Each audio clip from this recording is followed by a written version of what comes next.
So now let's start with the Mahatma Gandhi and the national movement. और ये chapter हमारा start करता है वहाँ से जहाँ पे इंडियन नेशनल मूवमेंट में जो है गांधी जी की एंट्री हुई थी। So Mahatma Gandhi the Indian national movement from 1919, ठीक है, from 1919 to 1947 is also known as the Gandhian era, ठीक है। Primarily because the period was dominated by Gandhi and his policies, ठीक है। तो यहाँ से गांधी जी की एंट्री हो गई थी इंडियन नेशनल मूवमेंट में, ठीक है। सो सबसे पहले तो नॉन कोऑपरेशन मूवमेंट, ठीक है, ये सबसे पहला मूवमेंट था जो कि गांधी जी ने लॉन्च किया था। अब नॉन कोऑपरेशन हमसे क्या बोल रहा है कि हम कॉपरेट ही नहीं करेंगे, ठीक है। So causes leading to the beginning of the non cooperation movement. So सबसे पहला जो इसमें था वो था Khilafat movement. So the sultan of Turkey was regarded as the caliph, ठीक है, regarded as the caliph or the religious head of the Muslims. Most of the Muslim sacred places were located within the Turkish Empire, ठीक है। वो कहाँ पर थी? वो थी टर्किश एम्पायर में। In the First World War Britain was fighting against Turkey. This led to a wave of indignation among the Indian Muslims. क्यों ऐसा क्यों हुआ? The Muslims population in India started the Khilafat movement under the leadership like of Mohammad Ali and Shaukat Ali, ठीक है। They formulated 3 point programs which included the Ottoman caliph and like should retain his empire. क्योंकि Britishers ने जो है टर्की में उनके Ottoman खलीफ को जो ना बेसिकली डिसरेस्पेक्ट किया था, ठीक है। तो इसीलिए they just wanted the like the caliph तो should be left with adequate territories to enable him to defend the Islamic faith, and the Arab land should remain under the Arabic rule, ठीक है। To Gandhi, the Khilafat movement offered him as an opportunity to the unity or like to unite the Hindus and the Muslims. He advised the Khilafat committee to adopt the policy of non-cooperation with the government. तो ये non-cooperation movement जो है ना किस चीज में convert हो गया था? non-cooperation, the Khilafat non-cooperation movement that started on 31st August 1920, ठीक है। तो इसमें हुआ क्या? सबसे पहले तो एक राउलेट एक्ट है, ठीक है। So to suppress the rising national sentiments in the country, the government pass the Rowlatt Act, ठीक है, which empowered it to imprison any person without any trial, ठीक है। The act gave the government the following powers, मतलब to arrest a person without any warrant, उनके पास कोई warrant नहीं है तो आप उन्हें अरेस्ट कर सकते हो। To like try a person in seclusion and to suspend the right of habeas corpus. मतलब कि गांधी जी ने जब नॉन कॉपरेशन मूवमेंट को लॉन्च किया तो जब राउलेट एक्ट आया, इसने ब्रिटिश लाइक आर्मी को एक पावर दे दी कि वो किसी को भी अरेस्ट कर सकते हैं on the pretext of Rowlatt Act, जहां पर उनको कोई भी वारंट की रिक्वायरमेंट नहीं है। So Gandhi launched a movement against this unjust act. Shops were closed and the workers of the railway workshop went on strike, ठीक है। तो बहुत सारे जो है वर्कर्स जो कि रेलवे डिपार्टमेंट या फिर बेसिकली कुछ अपनी शॉप्स चलाते थे वो स्ट्राइक पे चले गए। Rallies protesting against the act were organized in the various cities, ठीक है। So alarmed by the large participation of people in the movement, the government arrested prominent leaders from Amritsar and Gandhi was barred from entering Delhi, ठीक है। और उनको रोक दिया था दिल्ली में एंटर करने से। On 10th April 1999, like sorry मैं बोल रहा हूँ 1999, it's 1919। So the police fired on a peaceful procession, people retaliated by attacking banks and railway station, ठीक है। उसके साथ साथ अब यहाँ पर एक जलियन वाला बाग ट्रेजेडी हुई, ठीक है, जो कि आज तक हम लोगों को पता है, ठीक है। And it is a very sad part of our Indian history, ठीक है। So on 13th April a large like crowd assembled at the Jallianwala Bagh, ठीक है, protesting against the arrest of some of their leaders who criticized the government for passing the Rowlatt act. तो कुछ लोगों ने जो है basically वहां पर से एक भीड़ इकट्ठी हुई थी जहां पर कुछ लोग आपस में बात कर रहे थे कि कैसे उनके कुछ प्रोमिनेंट लीडर्स को अरेस्ट कर दिया है on the pretext of the Rowlatt Act again, जहां पर बेसिकली वो राउलेट एक्ट को ही जो ना क्रिटिसाइज कर रहे थे। So General Dyer blocked the exit of the Bagh and fired on the unarmed crowd, समझ रहे हो, जहां पर वो जो लोग थे उनके ऊपर सीधी ओपन सीज फायरिंग जो ना स्टार्ट कर दी गई। This resulted in the death of about 1000 people, हजारों लोगों की वहां पर से मौत हुई। And the killing of the innocent people at the Jallianwala Bagh shocked the entire nation. पूरा देश उस समय पे जो ना लेकर के उनके लिए दुख मना रहा था, ठीक है। And people in many north Indian towns protested against the brutal killings at Jallianwala Bagh. The government brutally suppress these protest, ठीक है।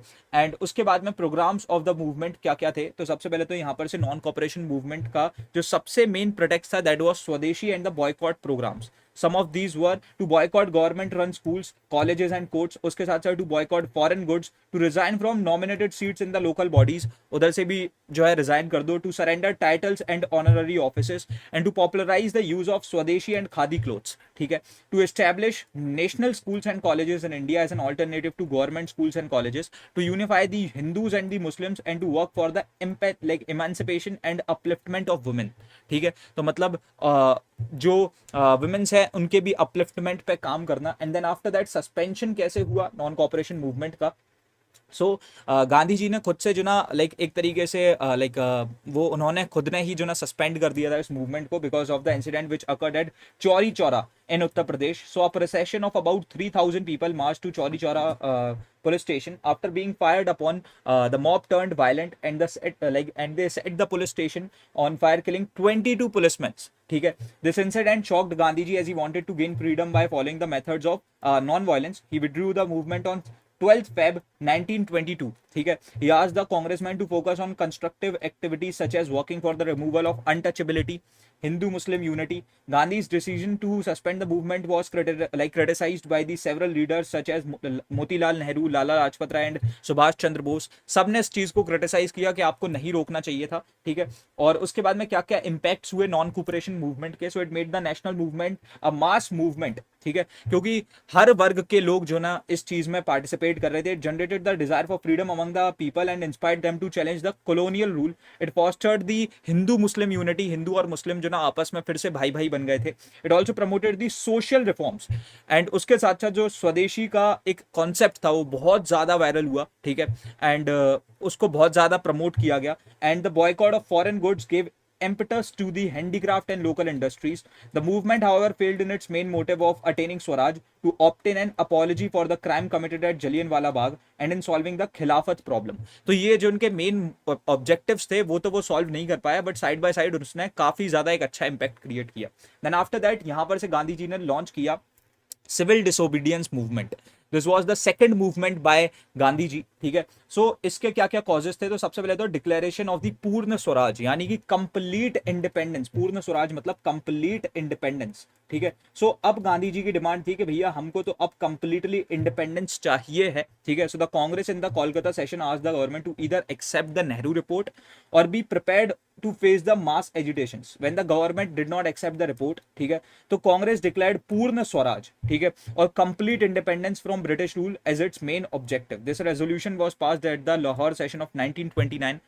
Jawaharlal Nehru, the president of the Congress in the session of 1929, led a procession at Lahore. ठीक है, वो लाहौर गए and hoisted the tricolor. तब हमारा जो ना नेशनल फ्लैग वहां पर से लॉन्च किया गया। And the following programmes were adopted by the Congress working committee to prepare for the civil disobedience movement. Purna Swaraj को एक अपना मेन मोटिव बना लिया गया था। ठीक है, उसके साथ साथ to observe 26 January as Purna Swaraj day, मतलब इंडिपेंडेंस डे जो अभी हमारा करंटली होता है। All the members of the legislatures had to resign, तो उन सब ने रिजाइन भी कर दिया था from the legislative bodies. Then उसके बाद में एक डांडी मार्च को बेसिकली ऑर्गेनाइज किया गया था by Gandhi ji, which started which began from the march from Sabarmati Ashram to Dandi, a small village. ठीक है, मतलब कि वो स्टार्ट हुई थी फ्रॉम दी साबरमती आश्रम और वो एंड हुई थी to Dandi and a small village located at the sea coast of Gujarat. He made salt in violation of the salt law. ठीक है, and began the civil disobedience movement. ठीक है, तो उन्होंने जो ना सॉल्ट को इसलिए चूज किया था because the salt tax was affecting every section of the Indian society, specially the poor. The breaking of the salt law at Dandi marked the beginning of the civil disobedience movement. ठीक है, और इसका जो programme था उसका main movement क्या था, to defy the salt law by making salt, boycott of liquor. ठीक है, and boycott of the foreign clothes and other foreign goods, non payment of taxes and revenues. तो उन्होंने ये भी बोल दिया था कि हम कोई भी टैक्स या फिर रेवेन्यूज अब ब्रिटिश गवर्नमेंट को पे नहीं करेंगे। The civil disobedience movement was different from the non cooperation movement as the former included non payment of taxes and land revenues and violation of different laws. तो यहाँ पर से काफी कानून जो कि बनाए गए थे, जो अनजस्ट पॉलिसीज थी, उनको तोड़ा गया। उसके बाद में impact of the civil disobedience movement, तो क्या क्या हुआ इस मूवमेंट के through. So first of all, through the movement did not bring complete freedom to the country. It played an important role in deepening the freedom struggle of the people. The movement instilled patriotism among the people in the country, which did not die down till the country became independent. And उसके साथ साथ the movement widened the base of the freedom struggle, क्योंकि यहाँ पर से जो है हर वर्ग के लोगों ने, वुमेन्स ने, हर किसी ने इसमें पार्टिसिपेट किया. The women popularised new methods of propaganda, for example the Prabhat pheris, group of man and women who roamed in the village and the and town singing patriotic songs. ठीक है, तो ये प्रभात फेरी थी. ठीक है, उसके बाद में many social reforms were initiated as the part of the movement. Depressed classes were now given entry into temples and access to wells. ठीक है, women participated in the movement in large number. ठीक है, और वो भी अब equally contribute कर रही थी in the freedom struggle. The government realized the need for passing the constitutional reforms and thus passed the Government of India Act in 1935, which introduced the principles of federation and provincial autonomy. ठीक है, the Congress achieved like good results in the elections to legislative assemblies in the following year and to provincial legislative assemblies in 1937. ठीक है, तो यहाँ पर से उनको बहुत अच्छा रिजल्ट इन इलेक्शंस भी उनको मिला. ठीक है, उसके साथ साथ in short the civil disobedience movement ignited national feelings, और अब उसने लोगों को तैयार कर दिया था for any struggle they have to face to like remove the rule of Britishers from India. ठीक है, एंड उसके बाद में अब यहाँ पर से एक पैक्ट साइन होता है, गांधी इरविन पैक्ट.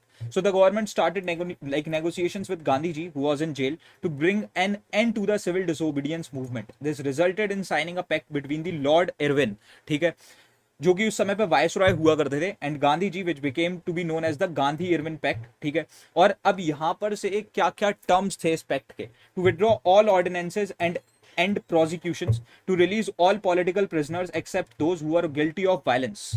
ठीक है, उसके साथ साथ to allow peaceful picketing of shops selling liquor and foreign clothes, to restore confiscated properties of the satyagrahis. ठीक है, and to allow people living near the coast to make and manufacture salt. तो वो आप खुद से salt बना सकते थे. The Congress agreed to the following terms: to suspend the civil disobedience movement, और वो सेकंड राउंड टेबल कॉन्फ्रेंस को अटेंड करेंगे, पार्टिसिपेट करेंगे उसमें, ये भी वो मान गए थे. And not to press for investigations into police excess. ठीक है, उसके बाद में यहाँ पर से यही वो पैक्ट है जिसमें गांधी जी इस चीज के साथ में अग्री कर गए थे कि हाँ मैं इस पैक्ट को साइन करता हूँ और आप भगत सिंह को जो है फांसी की सजा सुना सकते हो. उसके बाद में तभी गांधी जी को मेनली इसी की वजह से क्रिटिसाइज किया जाता है. देन उसके बाद में सेकंड राउंड टेबल कॉन्फ्रेंस, जिसमें कांग्रेस ने पार्टिसिपेट नहीं किया था, it took place between 7 September and December 1931. It was attended by the Gandhi ji. The British government refuse to grant dominion status to India, और ये अगेन फिर एक बहुत बड़ा बवाल हो गया था. तो the conference saw the demand of separate electorates was raised not only by Muslims but also by the people of depressed classes, Anglo-Indians, Indian Christians and Europeans. ठीक है, तो सबने ही इस डिमांड को आगे रख दिया था कि हमको सेपरेट एक इलेक्टोरेट चाहिए है. ठीक है, उसके बाद में अब यहाँ से आता है भैया फाइनली क्विट इंडिया मूवमेंट, जिसके मेन कॉजेज क्या थे. तो सबसे पहले तो failure of the Cripps mission. तो उस समय पे एक क्रिप्स मिशन आया था. The mission failed and was not accepted by the political parties in India because of the following reasons. क्या क्या रीजंस थे.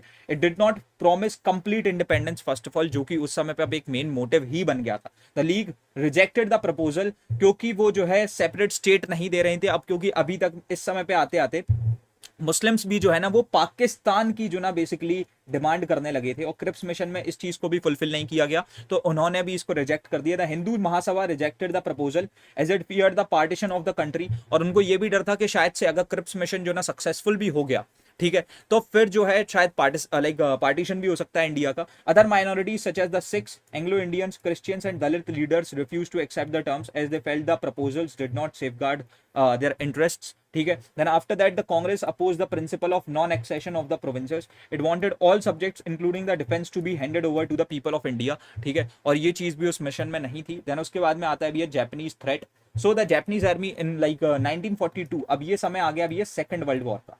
कौन से समय का. सेकंड वर्ल्ड वॉर का. ठीक है, तो अब सेकंड वर्ल्ड वॉर में अगेन भैया फिर ब्रिटिशर्स को मानना ही पड़ता. So had already attacked Burma and was fast approaching towards Assam.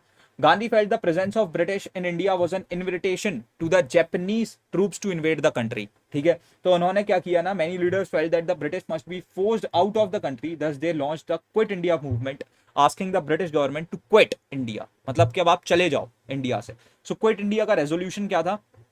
तो 14 जुलाई 1942 को the Congress working committee met again at Wardha and resolve that it would authorise Gandhi to take charge of the non violent mass movement. The resolution, generally referred to as the Quit India resolution, was to be approved by the All India Congress Committee meeting in Bombay in August.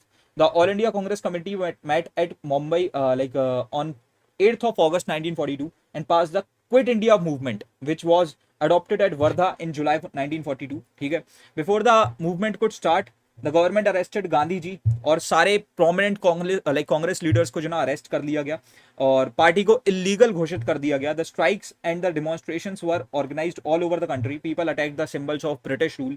ठीक है, such as post offices, police station और railway station को. ठीक है, उसके बाद में many towns of Uttar Pradesh, Tamil Nadu, West Bengal, Orissa, Maharashtra and Andhra Pradesh, people set up a parallel government. उन्होंने एक अपनी पैरेलल गवर्नमेंट ही बना ली. Some popular leaders of the movement were Aruna Asaf Ali, Jayaprakash Narayan और उसके साथ साथ Ram Manohar Lohia, Nana Patil. These leaders kept the movement alive despite the brutal suppression by the government. उसके साथ साथ the government was intended to crush the movement. ठीक है, जो गवर्नमेंट थी उनके इंटेंशंस यही थे कि वो इस मूवमेंट को कंप्लीटली खत्म कर देंगे. The press was censored and the protesting crowds were fired upon and were even bombarded. तो मतलब कि अब ये पहली बार ऐसा था कि अब पब्लिक के ऊपर जो मास थी उसके ऊपर जो है गन्स का यूज होना स्टार्ट हो गया था और उसके बाद में उनके ऊपर इवन दो बॉम्ब्स तक फेंक दिए जाते थे. About 10,000 people were killed and 60,000 were arrested bye the government by the end of 1942. 10,000 से ज्यादा लोगों की मौत हुई. 60,000 के समथिंग लोगों को अरेस्ट कर दिया गया by the end of 1942. Military was deployed in many villages and towns. It has been said that India had not witnessed such kind of repression since the revolt of 1857. उसके बाद से अब ऐसा पहली बार हो रहा था कि इतना खतरनाक लेवल का जो ना रिप्रेशन हो रहा था from the side of British government. In the end the government successfully crushed the movement. लेकिन अब लोग क्योंकि इतनी जाने जा चुकी थी, इतनी सारी चीजें हो चुकी थी कि इसका एक बहुत ही वाइड स्प्रेड इम्पैक्ट हुआ. So although the movement was short lived, the people developed greater ability to struggle and sacrifice. It became evident कि अब ब्रिटिशर्स ज्यादा समय तक इंडिया में नहीं रह पाएंगे. The movement signified the mass uprising of the people. People from every state, class, caste, sex and creed participated in the movement. हर किसी ने इसमें पार्टिसिपेट किया. The Quit India movement strengthened the Congress Socialist Party and its leader Jayaprakash Narayan became a legendary figure उस समय पे. The party continued to function underground. ठीक है, and after the suppression of the movement there was hardly any political activity till the Second World War ended. तब तक कोई political activity नहीं हुई. As the most prominent leaders उनको arrest कर लिया गया था और उनको जेल में डाल दिया गया था. There was an absence of leadership which could guide the people. तो इसी के बाद में the quit India movement also saw efforts by the Indian national army under Subhash Chandra Bose to work in cooperation with Germany and Japan to bring much awaited independence to the country. और